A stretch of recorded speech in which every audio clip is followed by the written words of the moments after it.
I talk about a group of viruses. We call them arboviruses. And I'm sure this is not new to some of you may or may not know what these viruses are.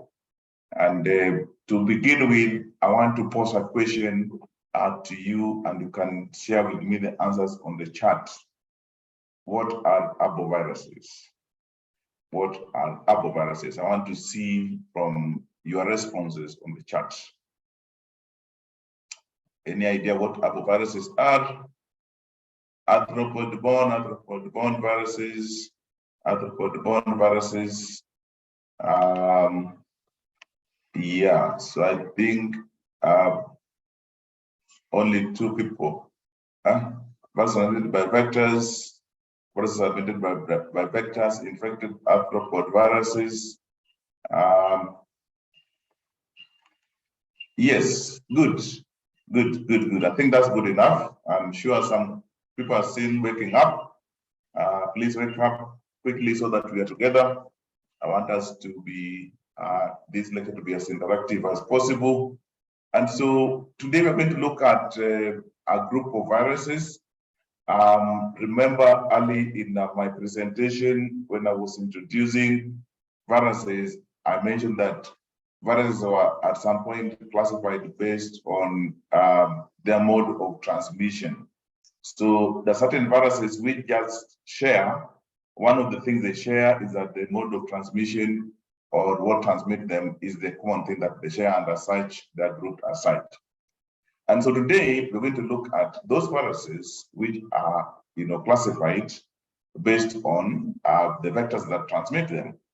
So arboviruses, the word arbo, come from the word arthropod borne viruses. So these are viruses which are transmitted to humans and other animals by vectors. These are viruses that transmitted to humans and other animals by vectors. So when you talk about vectors, which are the vectors that you have in mind?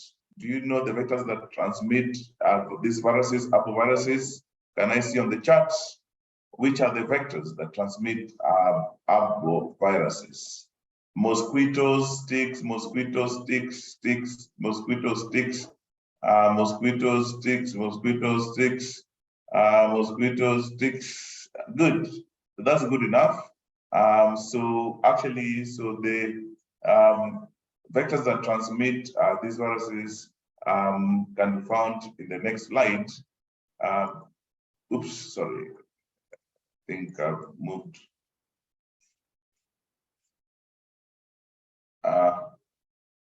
Yeah, these are the vectors that transmit these viruses, mosquitoes, they are ticks, but sandflies can also transmit a very rare viral virus, which causes a very rare disease called Cellular sandfly fever.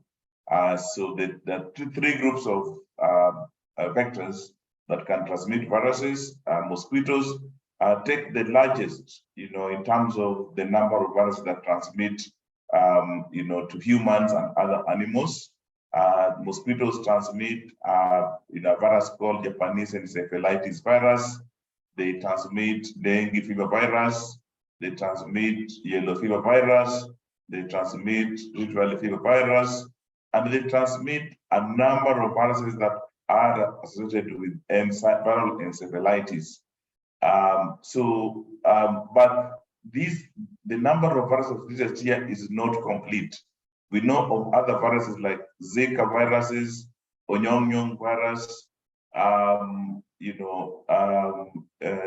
There are a number of viruses that we have left out, which are also transmitted by mosquitoes. Chikungunya virus is one of them. And so mosquitoes actually, there are many mosquitoes that live around us, but part of the thing that makes them dangerous to our living is the fact that they can transmit a number of viruses. So which species of mosquitoes do you know actually transmit viruses? Have you done parasitology by chance? Have you done parasitology by chance? Yes or no? No. So good. So yes. So you're saying no, but I can see some of you are giving us actually Aedes mosquito is one of those mosquitoes that transmit a number of viruses, which we are going to see today. So Aedes mosquitoes are a group of viruses. There are several other species of mosquitoes that also transmit viruses. So then we have the next group, which are ticks. Ticks also transmit viruses, and the example viruses that they transmit are Crimea Congo hemorrhagic virus.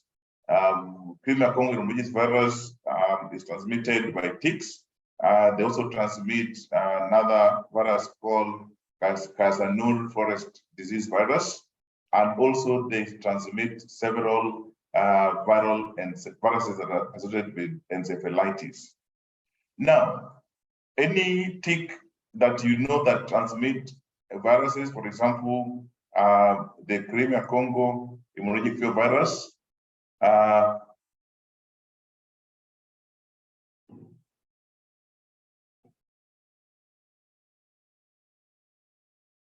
yeah, so someone is asking me, we shall come back and respond to this question later. So is there anyone who knows any species of tick that transmit Crimea Congo hemorrhagic fever virus? Any idea? I know that may not be, that's something that you may know, but there are species of ticks that mainly transmit a virus, Crimea Congo hemorrhagic fever virus. So the list that I'm showing here, remember, is not complete. You can read a little bit more about additional viruses that are transmitted by ticks and additional viruses that are transmitted by sandflies. These examples that I'm giving are just but a few examples. So these are the vectors that transmit arboviruses. If we go back to classification of arboviruses, arboviruses can be found in four families of viruses. The first family is the Tonga viridae family, and in this family, we are only giving examples of those viruses that are transmitted by vectors. And here we have, Eastern equine encephalitis virus. We have Venezuela, equine encephalitis virus, and we have Western equine encephalitis virus.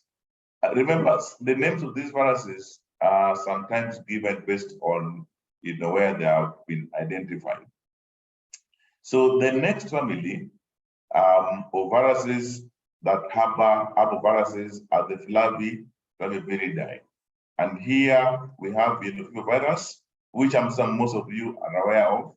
We have a virus called dengue virus, which you may have heard as well. We have a virus called West Nile virus, which you may have heard. And then we have a virus called Japanese encephalitis, St. Louis encephalitic virus, and other viruses which I have not listed here. Remember again, there are many other viruses that are transmitted by mosquitoes, which are in this family called Flaviviridae. The next family of viruses that harbors arboviruses is the Bunyaviridae. This is the third family of viruses that harbors arboviruses. And here we have the examples that we are giving here is the Rift Valley fever virus and the California encephalitis virus.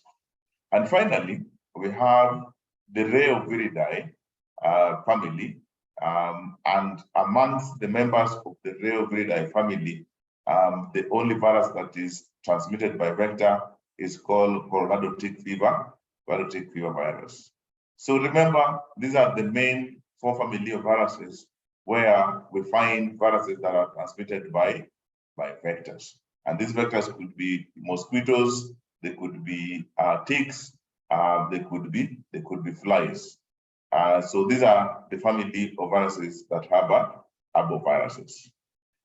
We've looked at the vectors themselves, the mosquitoes, the ticks, and sandfly. And so the next thing we want to know is what kind of diseases are caused by these arboviruses. Number one, remember we have seen that we have a wide range of viruses that are classified as arboviruses. These viruses, some of them cause fever, and rash. Others cause encephalitis.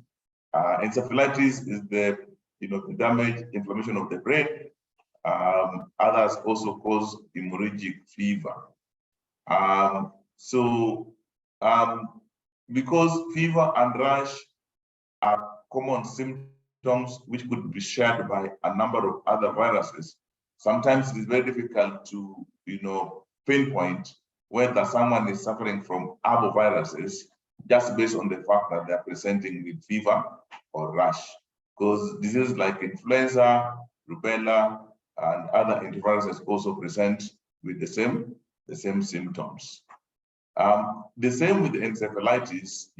Other viruses also cause encephalitis other than arboviruses. But we are going to see, examples of viruses that cause encephalitis.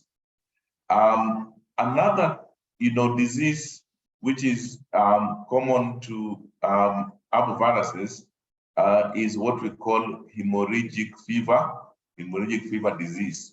The picture that I'm sharing with you on the slide is from a child suffering from a disease called viral hemorrhagic fever disease. This disease is characterized by bleeding, through all the openings of the body, the mouth, the nose, the eyes, the ears, the penis, the vagina, anywhere in the body that is open. Hemorrhagic fever disease is caused by arboviruses, but there are also other viruses that are not arboviruses, like Ebola, Marburg, that can also cause hemorrhagic fever disease. So remember the virus that we've talked about, the arboviruses. These viruses can cause three groups of diseases. One is either fever and rash.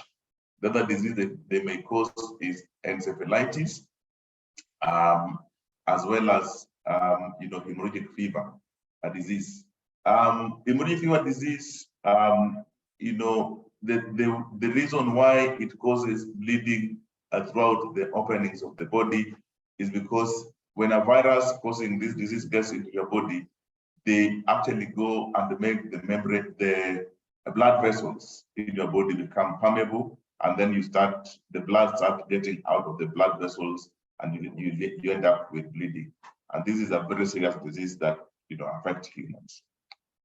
So I want us to look at some of the examples of the viruses which I have selected from at least 2-3 families. Remember, we talked about 4 families of viruses which contribute to arboviruses. I want to start with an example of a virus from the Tongaviridae family called Eastern equine encephalitis. This virus causes encephalitis, but it is a very rare disease. It's been reported mainly in the US, the eastern part of the US. The reservoir hosts, are mainly birds, where the virus actually live in the bird without causing disease in these birds. But if a mosquito bites an infected bird, the mosquito can transmit the virus to another uninfected bird, as you can see this cycle. So there are 2 cycles. So the mosquito here would bite this bird and transmit it to another bird, which is uninfected. So that maintains, this virus in circulation in nature. On the other hand, this mosquito may bite an infected bird with Eastern equine encephalitis virus and transmit it to human beings. Human beings are actually accidental hosts. Human beings are an accidental host. They are never the natural host for Eastern equine encephalitis. We're going to look at, when you get this disease, this virus, how does it cause disease in your body? How do you present with the infection due to Eastern equine encephalitis? The transmission can also occur between a mosquito that has bitten an infected bird to a host. But we are told that once the mosquito bites a host is a dead end. This host, the virus never replicates in the host, and it cannot be transmitted from the host to either human beings or back to animals. So remember, this virus, Eastern equine encephalitis virus that causes encephalitis disease, the reservoir host are birds. They are transmitted by mosquitoes. Horses are a dead end, and the human beings are accidental hosts. They are infected because they come in proximity with the mosquitoes, which usually bite human beings because they want their eggs to be hatched. So when you get infected with Eastern equine encephalitis virus, how do you present? What are the symptoms? Number one, the incubation period from the time you get bitten by a mosquito that is carrying the virus to the time you develop symptoms, it ranges from 4 to 10 days. And after the incubation period, you can actually present with no symptom at all. You can present with no symptom at all, or you can present with the febrile illnesses. We're going to look at what are the actual symptoms related to febrile illnesses as a result of you getting infected with Eastern equine encephalitis virus. The third outcome would be the development of neurological disease. And this neurological disease could be either meningitis, which is the inflammation of the membranes surrounding the brain and the spine, or you can end up with encephalitis. So encephalitis and meningitis are neurological disease that may result if you get infected with Eastern equine encephalitis virus. So the type of illness that you develop depends on the age. People who are less than 15 years of age, and those who are above 50 years of age are likely to suffer severe disease or disease which is involving the neurological, the brain and the spinal cord. But people between the age of 15 and 50, when they get infected with this virus, they may either not develop no symptoms at all, or they may just develop, the febrile illnesses, but they recover fully without proceeding to become very sick and dying. Let's look at, if you get infected with Eastern equine encephalitis virus and you develop febrile illnesses, what are the symptoms that you present with? Number one, so you present with fever, chills, body itches, and joint pains. Again, as we said earlier, there are many infectious agents that also present the same way.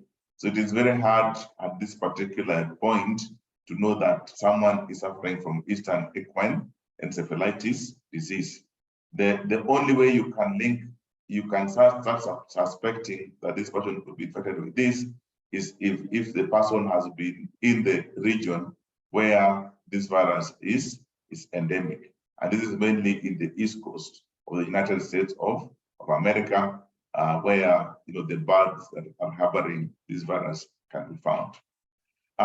So once you develop the symptoms, the symptoms will last for 1 to 2 weeks, and most people will recover.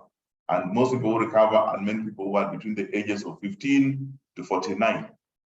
Those who may have progressed neurological disease are those in the age of less than 15 years and 50 years and above. So people above 15 years of age and 49 are likely to recover fully without developing serious disease due to Eastern equine encephalitis. Now, should you be the unlucky one, you develop the neurological disease due to Eastern equine encephalitis, the symptoms, again, the fevers, may come back, after the initial stage. You present with headache, vomiting, diarrhea, sometimes with behavior change, and sometimes some people end up in coma, and we are told that, the children, infants, they are far more hit by this disease than older children, and encephalitis may occur very soon, within a very short time for infants. Then encephalitis occur very soon. This is purely because infants have not developed strong immunity to be able to control the replication of this virus that end up with the destruction of the brain. So approximately a third of these people, those who get infected with the equine encephalitis virus and develop neurological disease, will die.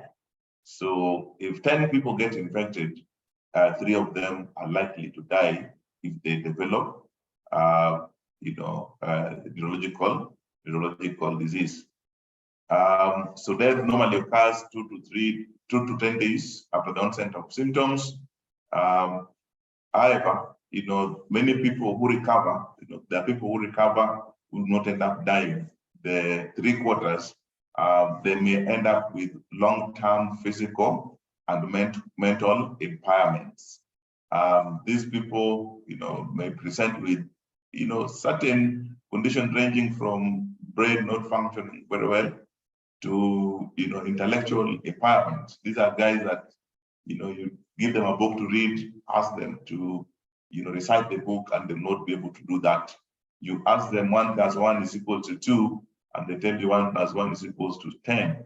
So this is because the brain, that part of the brain that controls the memory, has been impaired by the infection of this virus. Yeah. So this is the disease, the neurological disease aspect of the viral Eastern equine encephalitis virus disease. Now, so diagnosis. Remember, Eastern equine encephalitis virus can cause either febrile or neurological disease. How do you identify that one has, this viral infection? Number one, history is very important. You should be able to find out where this person has been, having looked at the clinical symptoms. And the clinical symptoms can just be, the febrile illness that we talked about. If the febrile illnesses and the history are kind of giving the impression that this person could have been in an area where this virus is endemic, then you need to take blood, or sometimes you may take spinal fluid, take it to the lab, and in the lab they can test for antibodies, IgM, to Eastern equine encephalitis virus, or they can do a test called PCR to confirm if this virus is present in blood of the person who is infected.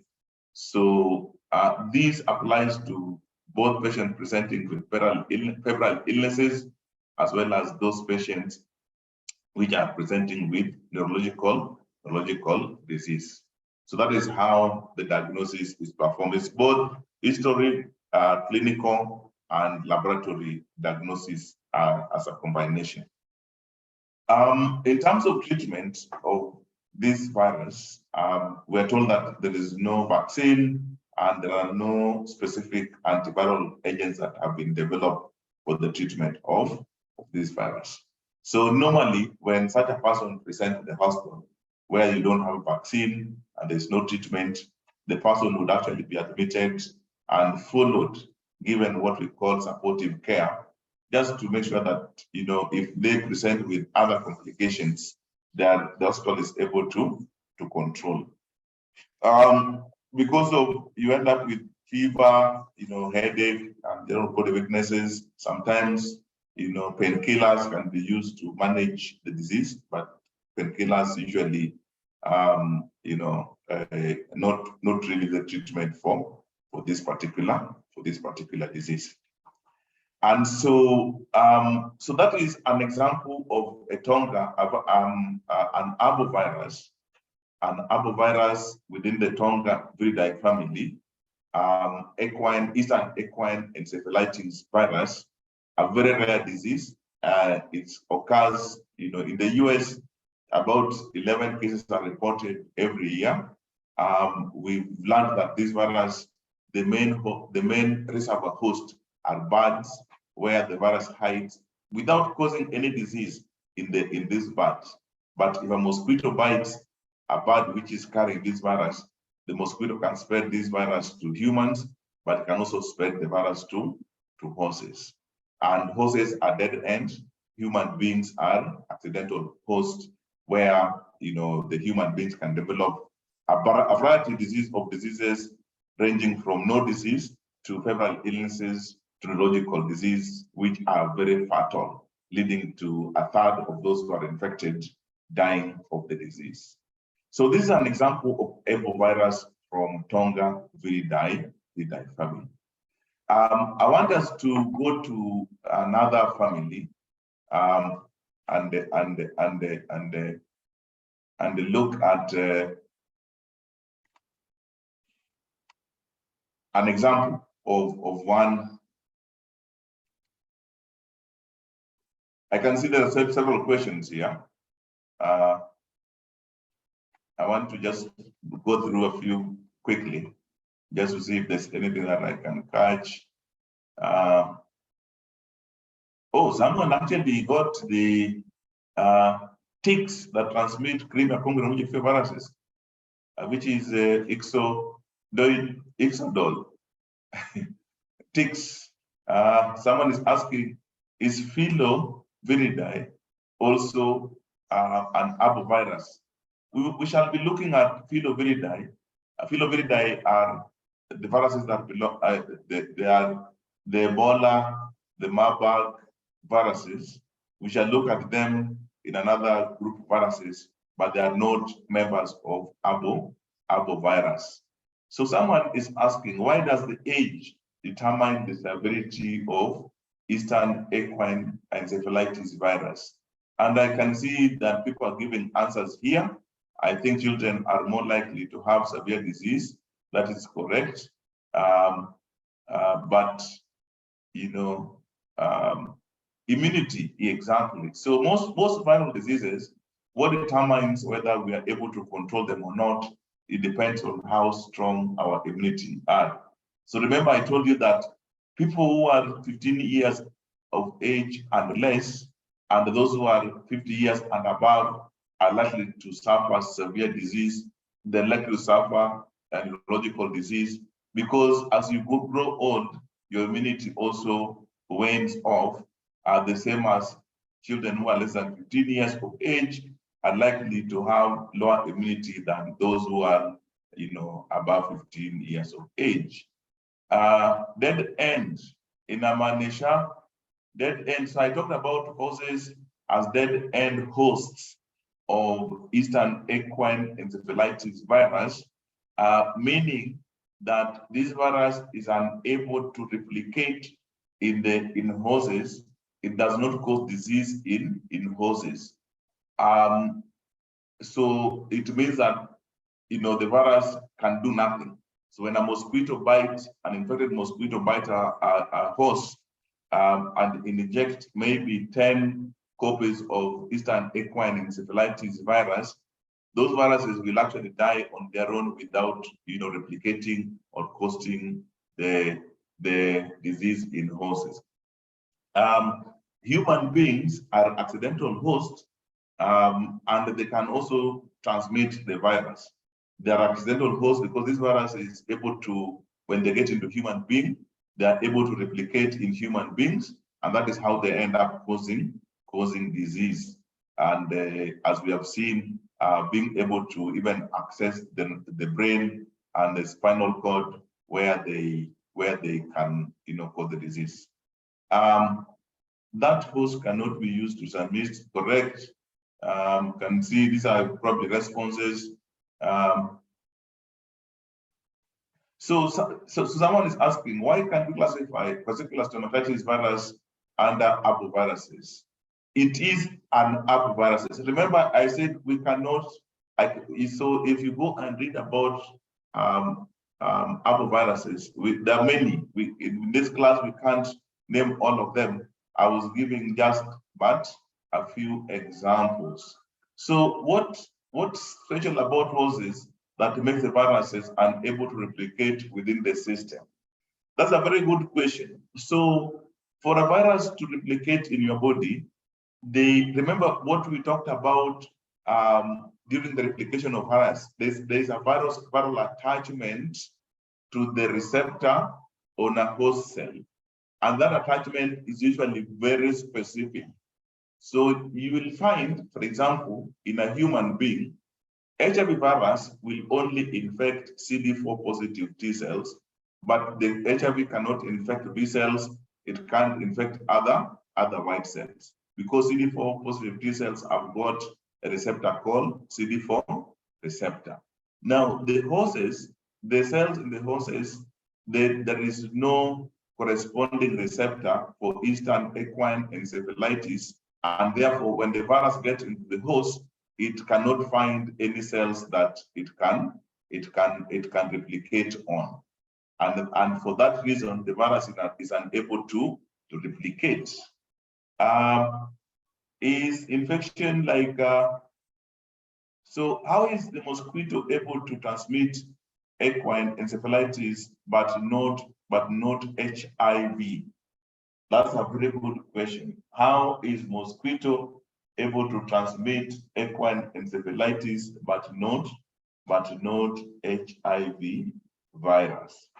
So the transmission of a virus within a mosquito requires that when a mosquito sucks blood from you, the blood usually goes to the stomach of the mosquito, and in the mosquito, in the stomach of the mosquito, for example, a virus which will be transmitted by the mosquito should be able to actually move within the cells in the mosquito into the mouth of the mosquito, into the salivary glands of the mosquito. Equine encephalitis virus is actually able to replicate and move up to the salivary glands of the mosquito, which is what when a mosquito is sucking blood, that is where it spits the saliva, and the saliva could be carrying a virus. For HIV, the HIV virus does not have ability to replicate in the mosquito cells, and therefore it remains in the stomach of the mosquito, and it is unable to access the salivary glands of the mosquito. So someone is asking, is the infection for life like herpes virus? No, for equine encephalitis virus. So remember what I said, for human beings, when you get infected, you may get infected and you don't show any symptoms, meaning that your immune system is able to clear the virus, and there is no residual virus remaining in your body. Viruses which remain in your body for life are mainly from the herpes viridae family, which undergoes latent infection. They just remain in the host cells. Equine encephalitis virus, you either clear it in your body or it kills you, but it doesn't stay in your body forever. HIV is destroyed in the mosquito. Kindly repeat on how arboviruses cause hemorrhagic fever. I'm going to show you a slide. Okay, so that's a good question. So hemorrhagic fever is a disease that is caused by a bunch of viruses called hemorrhagic fever viruses. Some of them are arboviruses. Majority of them are actually arboviruses. So what happens when a mosquito injects an arbovirus that is going to cause hemorrhagic fevers? The virus gets into your blood, right? The virus gets into the blood, and in the blood, this virus is carried to all organs of the body, where the virus can, most of these viruses are able to replicate in various organs of the body. And as they do so, there is something called cytokine storm that causes fever. They engage your body to produce a lot of cytokines. I don't know whether you know about cytokines, unusually high amount of cytokines. And when this happens, your brain registers that as fever, as you know, it tries to increase your temperature, so you end up with fever. But so as these viruses travel in all organs of the body, they make the blood vessels to be permeable. I don't know whether you understand. I'm sure you understand what permeability is. So the role of blood vessel is to maintain blood within the blood vessel. The absence of bleeding means that your blood vessels are able to contain blood within the blood vessels. You only bleed when the blood vessels are damaged, right? You only bleed when the blood vessels are damaged. Now, when arboviruses get into your blood and they get into various organs and they start replicating, as they travel within the blood vessels, they make the blood vessels to become less permeable. And as the blood vessel becomes less permeable, then blood oozes out of your body. That is how you end up with bleeding in the openings of the body. So can I go to, because I can see there are many questions. So someone is saying that I think the virus is able to replicate in the horses, but not very efficient, though leading to low viremia, therefore low transmissible via mosquito to the next host. How do arbovirus vector tolerate infection? Good questions. Can we come to this question later on when I have finished with the 3 additional examples of viruses in this among the arboviruses? Can we come back to that? I will come back to these questions later. So allow me to go back and share with you. Go to another example of arboviruses. We've looked at Tonga viridae. I want us to look at a different family of arboviruses. That is the Flaviviridae. I'll share my slide shortly. So share slide. There you are. So I want us to look at Flaviviridae family viruses. These are also mainly arboviruses, and I'm going to look specifically at 2 of the viruses in this family in details, just to understand, how important these viruses are to us currently and in future. So the Flaviviridae family are all RNA viruses. They are all family RNA viruses. Examples are dengue fever virus, yellow fever virus, West Nile virus, and the Japanese encephalitis virus. So I mentioned these earlier. These viruses, in terms of, let me pick one of them, the dengue fever virus, and I will explain to you shortly why I picked this virus. Dengue fever virus, there are 4 different versions of dengue fever virus. We have dengue fever virus 1, we have dengue fever virus 2, we have dengue fever virus 3, and we have dengue fever virus 4. We have 4 serotypes of dengue fever virus. Now, why am I emphasizing on these 4 different dengue viruses? Dengue fever virus, as we are going to see, can cause very severe disease, hemorrhagic fever disease, but they can also cause no disease at all. And what determines whether you develop severe dengue disease or no disease at all, it depends on how many types of dengue fever virus you've been infected with. An example, if you get infected with the dengue fever virus type 1, if you get infected with dengue fever virus type 1 today, you may actually not develop any symptoms at all because your immunity will have fought and destroyed the virus in the body.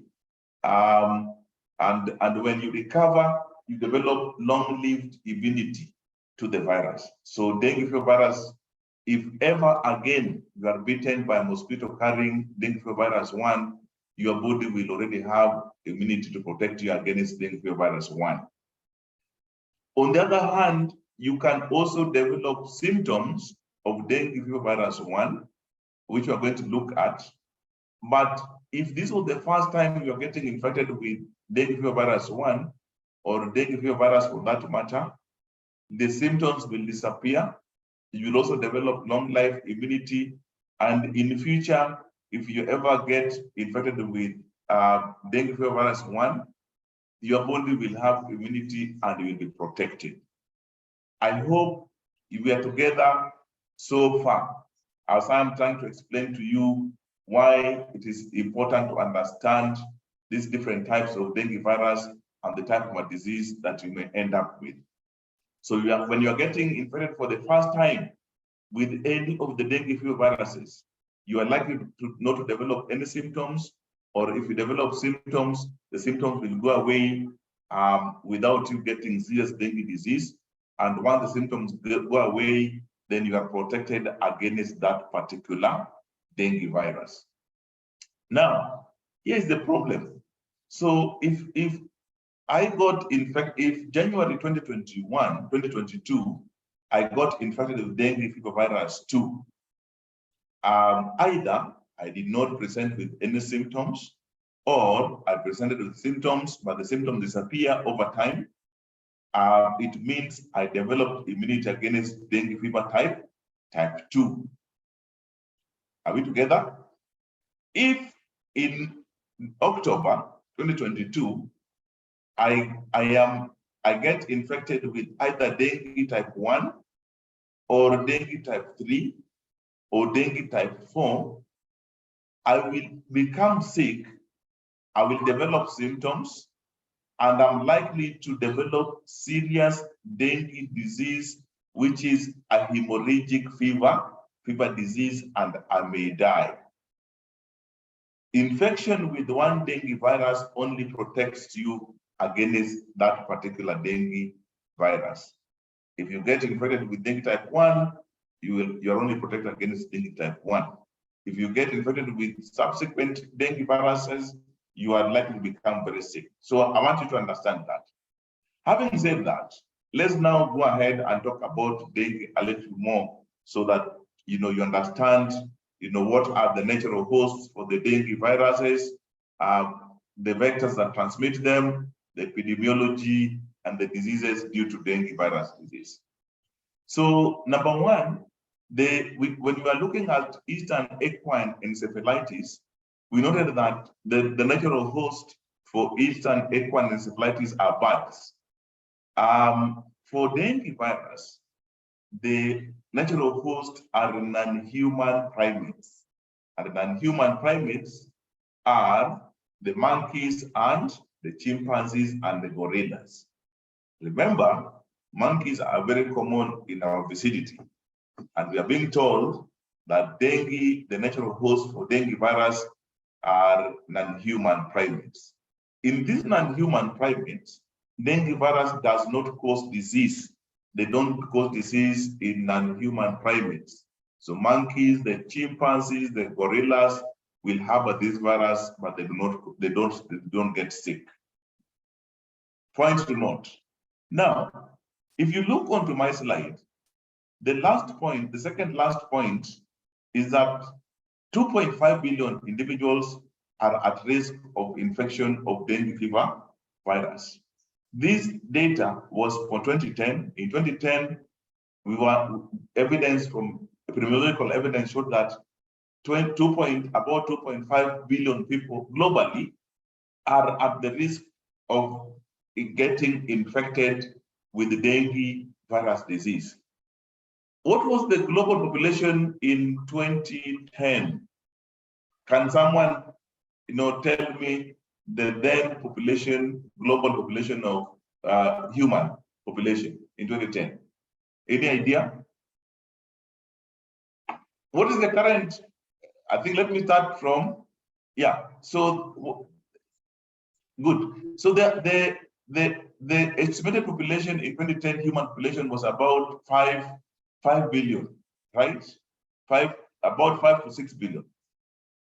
In that year alone, we are told that 2.5 billion people were at a risk of getting dengue virus infection.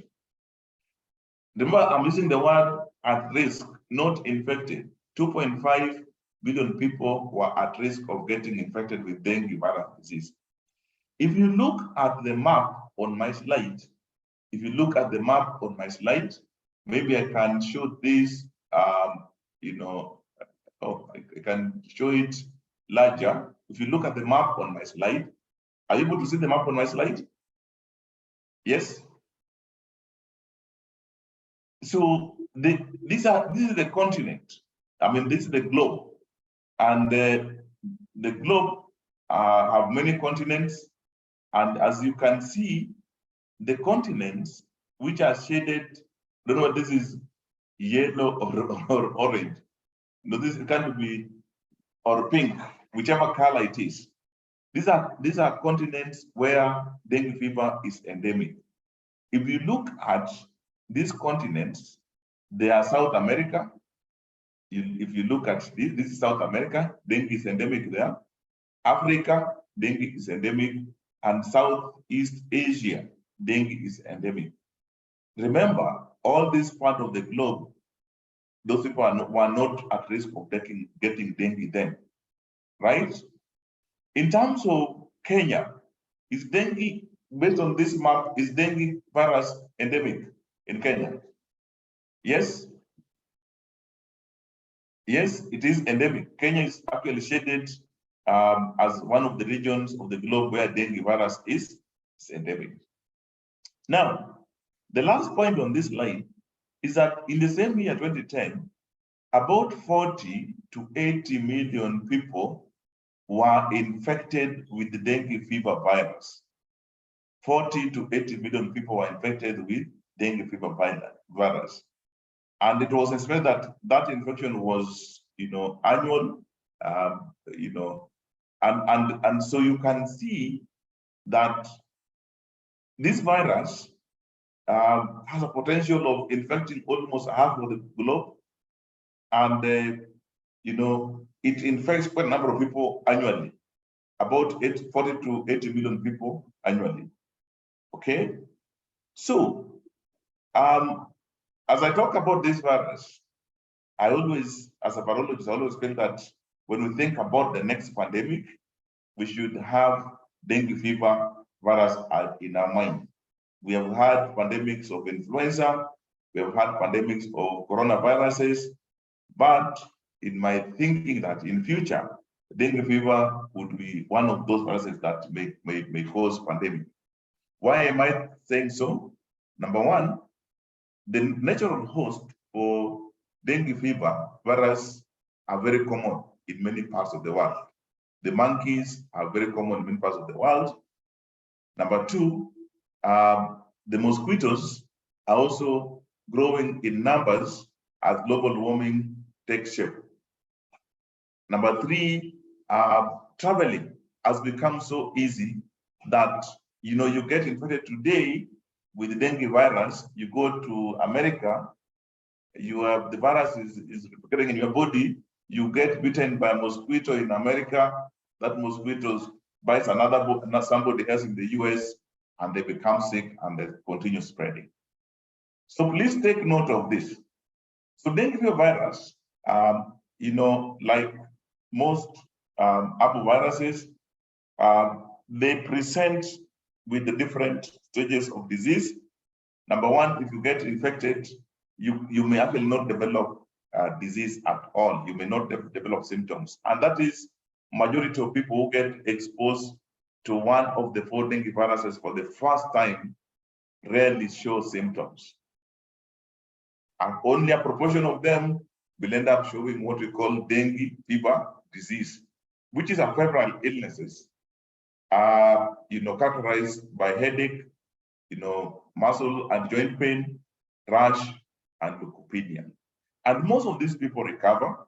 And when they recover, they actually develop immunity to just that one particular dengue virus alone, and not the 3 others.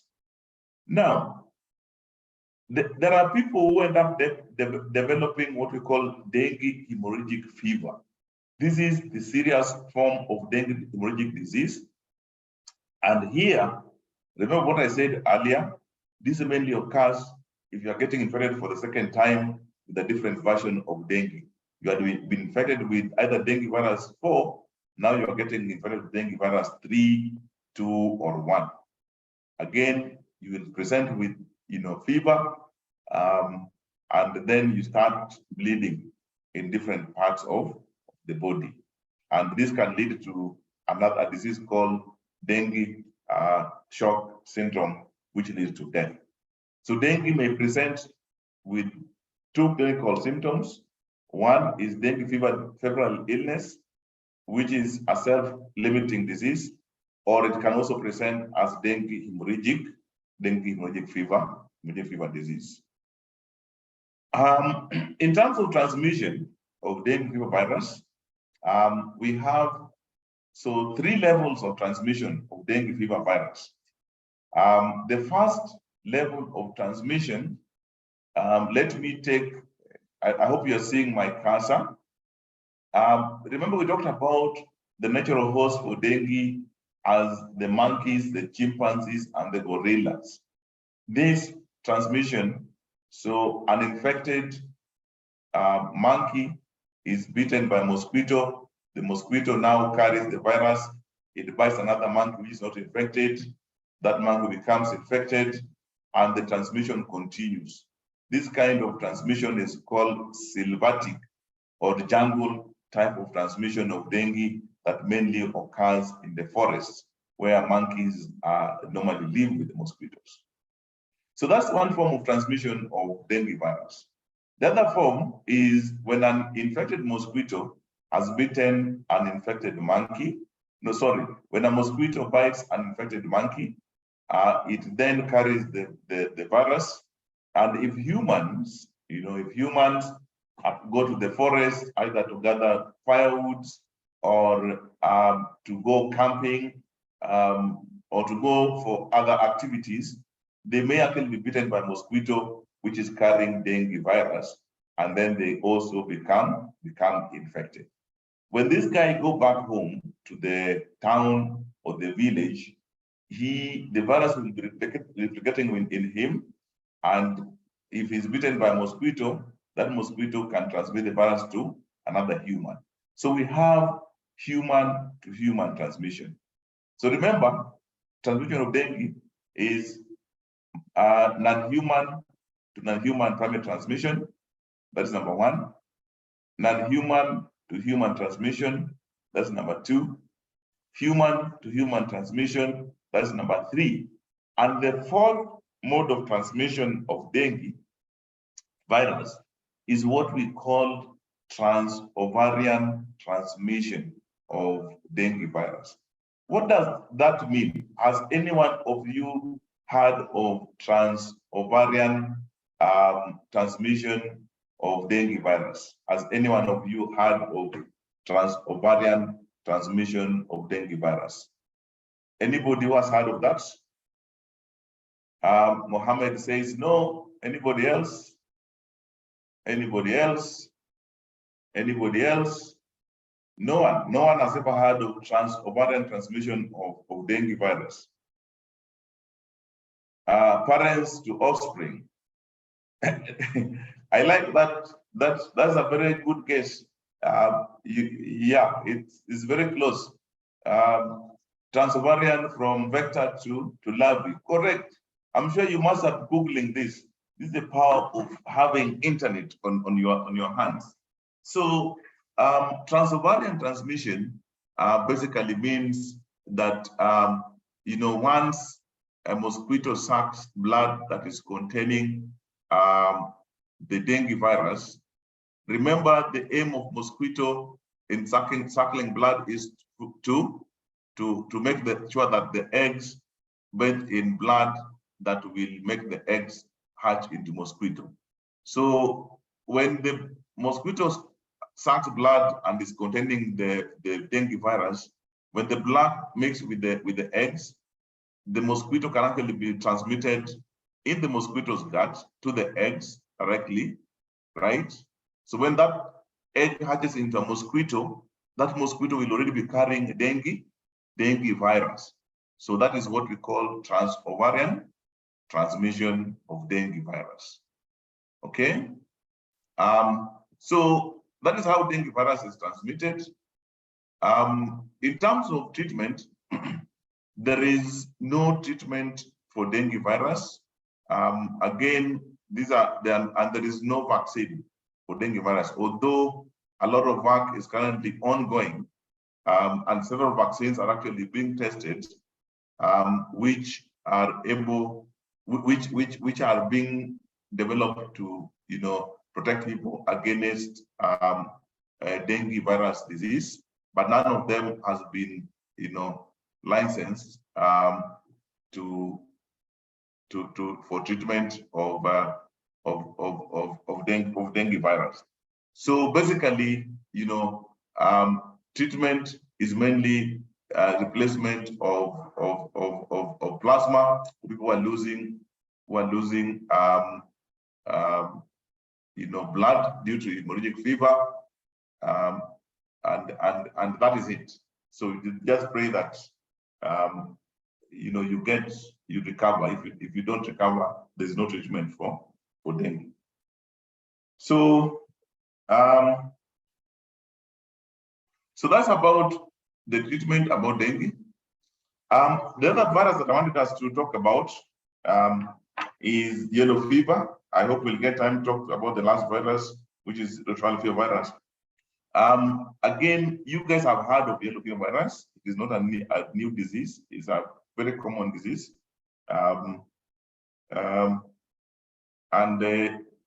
If you look onto my slide, again, we are told that if 50%, up to 50% of these people who develop will die of yellow fever. But we shall look at that later on. What I want us to pay attention to are the numbers, the second last bulletin and the last bulletin. Now, we are told that an estimated 200,000 people get infected with the dengue. Yellow fever virus every year. If you look back at dengue, we're talking about 40 to 80 million. For yellow fever, it's about 200,000, to 300,000 people get infected with the dengue, with the yellow fever every year, and about 30,000 deaths, each year worldwide.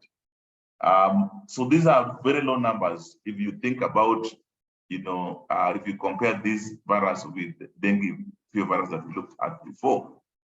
But if you look at the map on my slide, again, you want to look at where is this virus really endemic? And I want you to pay attention to the global map, which is tiny, the tiny map down here. And the areas which are shaded green are those regions of the world where the yellow fever is endemic.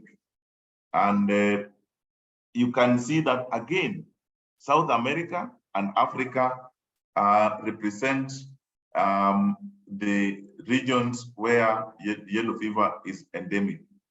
And if you look at Africa, Kenya is also considered as yellow fever endemic country. I hope you can see that we are doing very well when it comes to these viruses. Kenya is endemic for dengue, and Kenya is endemic for yellow fever. So when you get infected with this virus, let me go back 1 second. The slide is not behaving well. So yellow fever is transmitted by mosquitoes, and the natural host again are the non-human primates. I want you to take note of that. So these monkeys that we see living around us, they play an important role in the transmission, in harboring some of these viruses that are dangerous to our health. So non-human primates are the natural host, and yellow fever is transmitted by mosquitoes. So if you get sick, if you get after the mosquito has inoculated the virus into your body, it takes about 3 to 6 days, and then you start develop symptoms. Again, as I said before, there are 3 things that can happen. Number 1, either you can get infected with the yellow fever virus and you don't develop any symptom at all, or you can get infected with the yellow fever virus and you get what is called acute phase of the disease, which is basically a febrile illnesses caused by yellow fever. And this febrile illness phase, which is the acute phase, comprised of fever, muscle pain, headache, shivers, loss of appetite, and vomiting. And we're told that most people improve and the symptoms disappear after 3 to 4 days. Okay, majority of these individuals recover without treatment within 3 to 4 days. However, 15% of these individuals actually progress to a phase called yellow fever toxic phase of the disease. This 15%, after 24 hours, the fever actually comes back, and they may present with jaundice. I think we've talked about jaundice before. Jaundice, they may present with abdominal pain, vomiting, and also hemorrhage. So yellow fever is also a hemorrhagic fever virus. And so out of this individual, half of them will die within 10 to 14 days. So yellow fever is also a deadly, disease, a deadly virus, because it causes death to a portion of those who get infected. The transmission of yellow fever is very similar to transmission of dengue virus. There is what we call sylvatic transmission. That's the transmission that occurs in monkeys between mosquitoes and monkeys in the forest. And then we have transmission that occurs within the savanna region. That's if someone had gone for some activity in the forest and is been bitten by a mosquito from a non-human primate, and it goes back to the urban or savanna region, then they will spread the virus to other people. And then that person, if they go to the urban centers, they also spread the virus. So the mosquitoes that spread these viruses are found both in the savanna regions, the forest, and in the urban settings. And as such, anyone who is infected carrying this yellow fever virus will transmit it, whichever location that they headed to. So, sorry. In terms of treatment, there is no cure for yellow fever disease. Again, if you get sick, we hope that the only thing that can happen is that you be given supportive care and you recover. If not unlucky, you die. In terms of prevention, we have yellow fever vaccine, and I believe some of you have been vaccinated against this virus. How many have been vaccinated? How many of you have been vaccinated against yellow fever? I have 8. In this class, less than 10 people have been vaccinated. I've been vaccinated. Somebody's raised his hand. Gideon Ndungu, please just share with us. I think you cannot talk. I haven't, not yet. So what I can gather, by the way, if you have not been vaccinated, it means you have never traveled beyond Nairobi or beyond Kenya. The reason being that the vaccine is mainly recommended for travelers and people living in the endemic regions. Now we know who has not traveled out of this country. Roy Oluga, you've never traveled. Josephat Kimani, wewe hauja travel up kutoka hii nchi. Sasa nyinyi ni watu wa Kenya tu. But now I know who has traveled. So the vaccine is recommended for people living in yellow fever endemic regions and travelers. So if you have not, I'm seeing very interesting feedback on the chat. People are laughing here like crazy. Good. So now there are a few things that I want you to learn about this yellow fever vaccine. Let's go back. So the yellow fever vaccine is very safe, and it provides protection up to 95% of those who have been vaccinated. Previously, I know you guys are young. When I got my first yellow fever vaccine, we used to be given this vaccine every 10 years, it would expire, and you go for yellow fever vaccine again.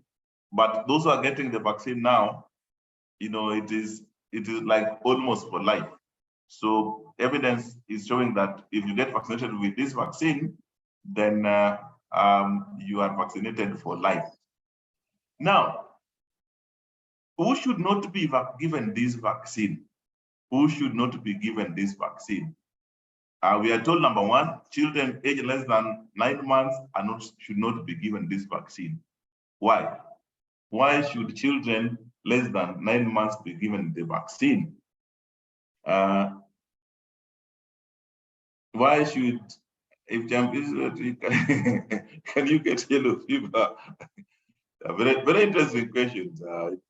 But I'll come to those questions later. I want to see this question. So why should the children less than 9 months not be given this vaccine? Number one, they don't have good immunity, they have not developed immunity. That is one. What is the other reason? Why should the kids less than 9 months, why should they not be given the vaccine? I've seen Kelsey correctly, you have said that they don't have strong immunity. Yes, that's one reason. What is the other reason? What is the other reason? Why should we give? It is a live attenuated vaccine. Yes, Songok. So why? If it is a live attenuated vaccine, why should these children not be given? I agree with you that because the vaccine is a live attenuated, the children should not be given. So why? Maybe it is live vaccine. That is not. Yeah, so that's correct, Benson. Yes, it can cause disease. Yes, that is one. But I'm also looking for another reason. Why should these kids not be? They will be infected. life-threatening, immunocompromised. It can replicate. Okay, so I would receive quite a number of feedbacks.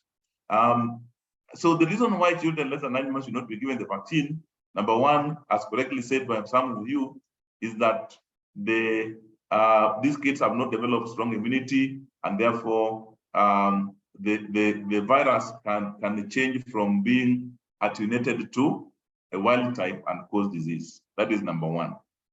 Number two, these kids may be having maternal antibodies. The kids may be having maternal antibodies from the mother. And if they're having maternal antibodies from the mother, then the maternal antibody may interfere with the vaccine, the virus in the vaccine, so it may not be effective. Correct. So that's good enough. So pregnant mothers are not supposed to be given the vaccine, also just like people who have severe immunodeficiency. Those people should not be given this vaccine. But my question to you, people with severe allergies to eggs, why should we not give them this vaccine? Why should we not give people with severe allergy reaction to eggs this vaccine? Any response? Why should we not give this vaccine to people who have severe egg allergies? Wafula, egg inoculation. What does that mean? Because the yellow fever is cultured in 1 year. Okay. Egg inoculation, hypersensitivity. Mohammed, wewe unacheka tu, so this is interesting. Mohammed Abdul Rashid, wewe unacheka. You're wondering, why are you laughing? Because of Christina. It has protein similar to those of in egg. Increased mobility of the vessels. The vaccine is made from protein. Correct. The vaccine, the yellow fever vaccine, is normally made from eggs. You talked about virus isolation with my colleague Barclays last week, and you are told that viruses can be cultured and isolated in eggs, embryonated eggs. So the vaccine, the virus that is used in the yellow fever vaccine is normally grown in egg. And during the harvesting of the vaccine, sometimes it is very difficult to purify the virus in a way that no components of the eggs end up in the vaccine. So you may end up with the components of the eggs in the vaccine, and if you vaccinate people with allergies to eggs, they may actually react. They may react to the egg protein that is found in the vaccine. So the other control measures are related to the mosquito control. So make sure that you eliminate potential mosquito breeding sites, use of mosquito nets if you are living in area with mosquitoes, application of mosquito repellents. Don't stay long at night. Some of you like staying very long at night. Mosquitoes which spread these viruses also bite both during daytime and at night. So that brings me to the end of two viruses in the Flaviviridae. Remember, there are other viruses in the Flaviviridae that are arboviruses, but because of time, we are not able to deal with all of them in this lecture. So I want us to move to another family of arboviruses, which will be the last family viruses to talk about. And here we have the Bonyaviridae family, and two viruses are found which are arboviruses. The one is called Crimea Congo refugee fever virus, and the other one is called Rift Valley fever virus. We shall not talk about antiviruses because antiviruses are not arboviruses. We shall talk about antiviruses when we are talking about the rodent transmitted viruses in our next lecture. So, Rift Valley virus, I'm sure this is not a very foreign virus to you. As the name implies, This virus was discovered in 1949 in Kenya along the Rift Valley, and this virus is a zoonotic virus. What is a zoonotic disease? What is a zoonotic disease? What is a zoonotic disease? Can I see from the responses?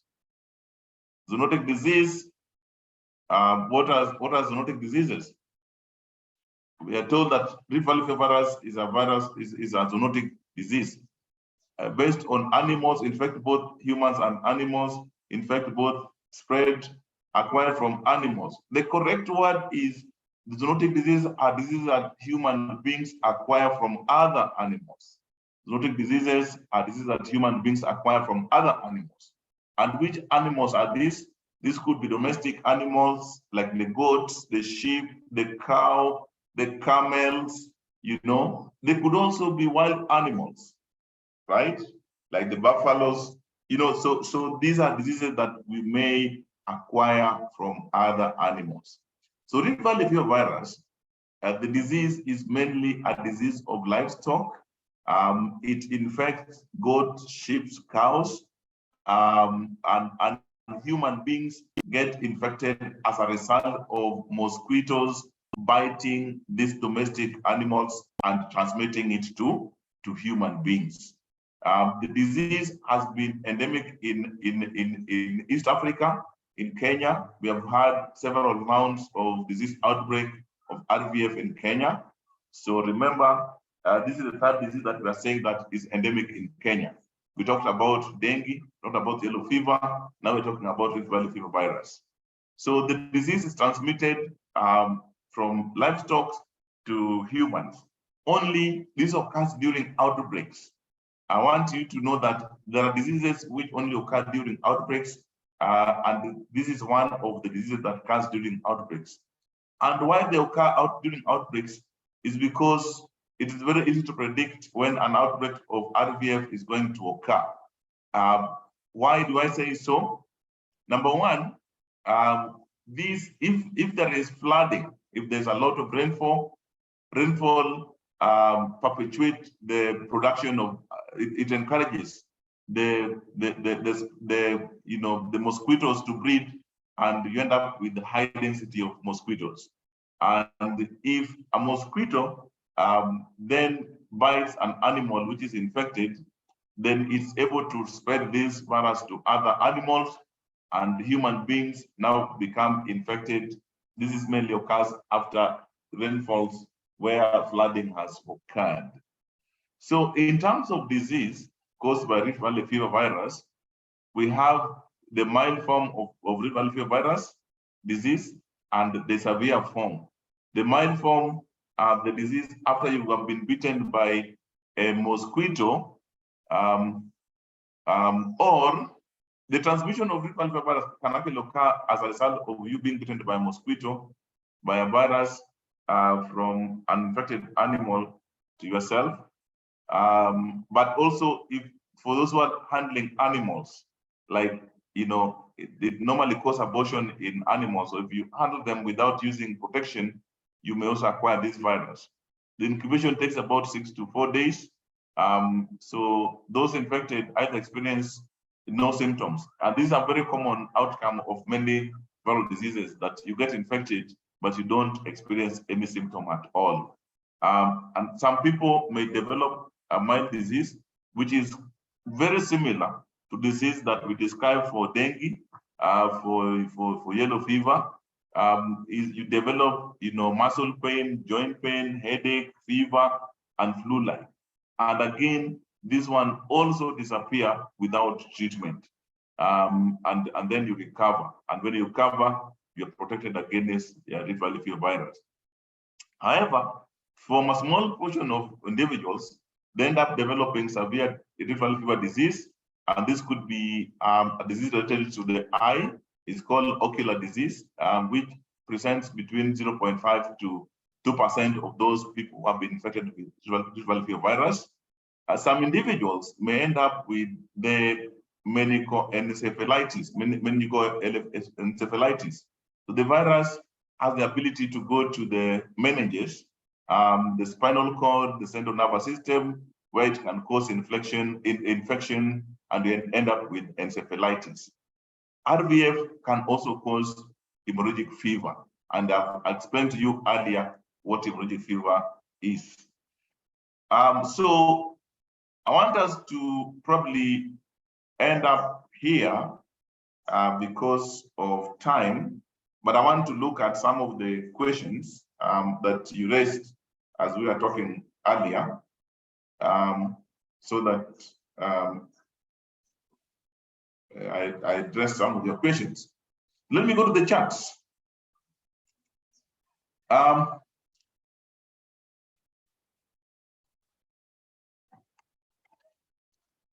There are several questions. I'm not be able to answer all of them. I may not be able to answer all of them.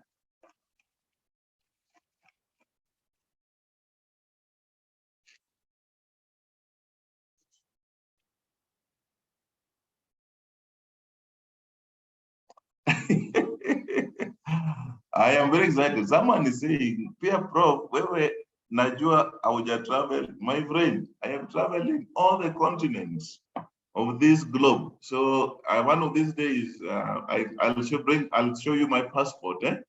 I have gotten 3 passports which have been full because of travel, and I no longer am interested in traveling. I'll show you even my yellow fever certificate. The tragedy is that if you have not had yellow fever certificate, it means you have never gone to Tanzania. You know, even Tanzania, if you go to Tanzania, they require yellow fever certificate. So that is the tragedy. So please, jaribu kutembea ili upate yellow fever certificate. So I wanted to, there's someone who, non-human primates, e.g. monkeys. So the issue of the horses as a dead end host. So there are 2 things of a dead end host. One is that the virus may not be able to replicate completely. And I can see Bill Clinton Jefferson, whether this is your true name or a borrowed name, the virus does not replicate in the host. No, sorry, there's somebody else. It replicates, but so there are 2 things that can happen in the host. I'm responding to the question about dead host for equine and Eastern equine encephalitis virus. A virus that reaches a dead host, it means it cannot be transmitted from that host to another host. That's the number 1 thing that I want you to remember. So how does that happen? For a virus not to be able to be transmitted to another host, it means that virus, you know, it cannot, whatever is transmitting it, if it is mosquitoes, even mosquitoes, if they bite horses, they will not find the virus in the blood, right? So it means that the virus, even if it does replicate in the horses, the replication is so low that the virus never ends in the blood of the horse. Okay. So somebody saying, Chege wa Munyiri saying, asking, can equine encephalitis cause horses to die? No, they don't cause disease in the horses because the horses are very good in actually controlling their replication, so they don't cause any disease in horses. So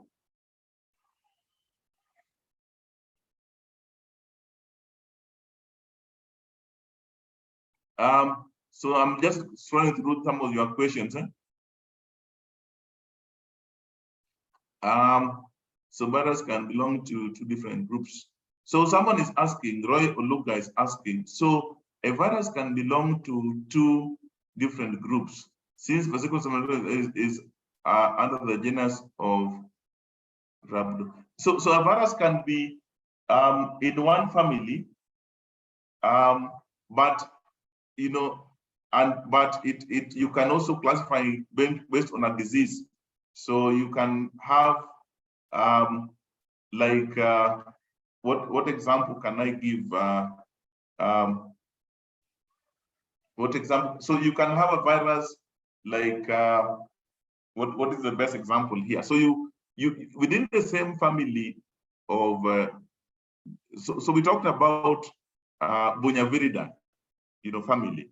So we have, within the Bunyaviridae family. Let me just show you. Go back to. Let me leave this slide and then I show you the other slide so that I can explain to you this much better. So we're still there.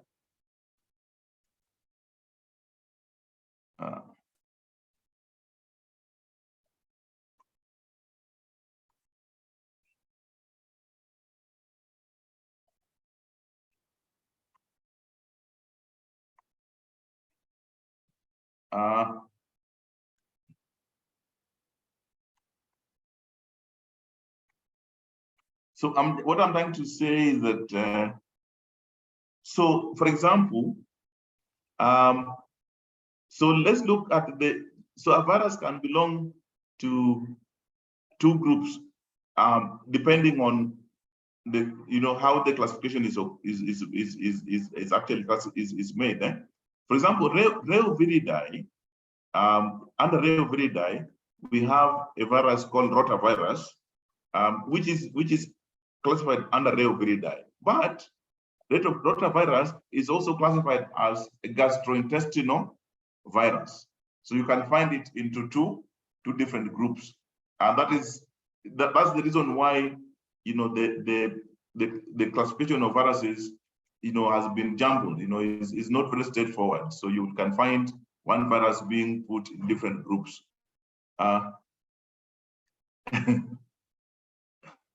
COVID. So I'm just going through the final questions that you raised.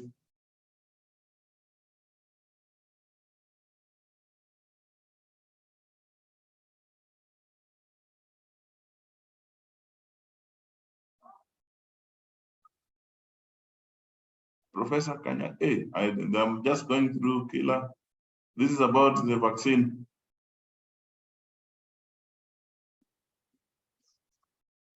So someone is unasema. Some of the questions I don't see. I don't know what they mean. Mtu anasema hapa, you don't lie. I don't understand what that means. Don't lie in public. I'm not sure who Mwanakondo was referring to, or what he was referring to. Mwanakondo, could you please shed more light on that, so that we actually clarify on that.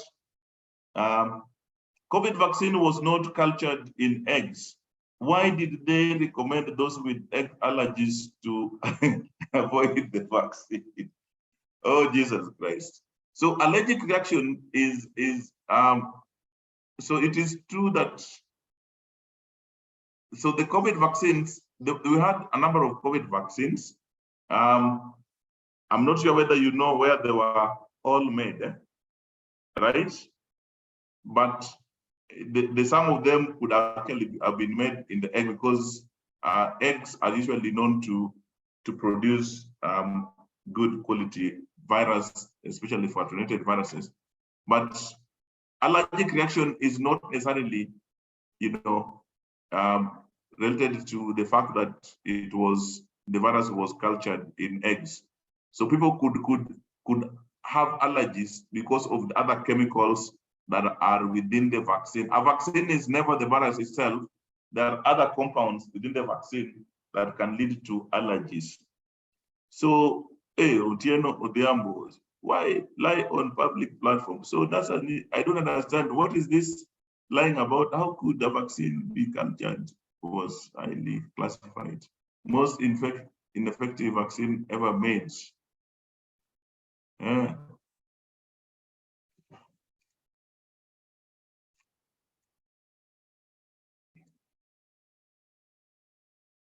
Hepatitis A virus is Apricona viridae, and also hepatitis, correct. That's why we're saying that you can have. How do you for dengue virus? I didn't understand what Marianne Mauli was talking about, that the question was not complete. Prof, una extend lesson, kumbe pia yeye I think tumemaliza.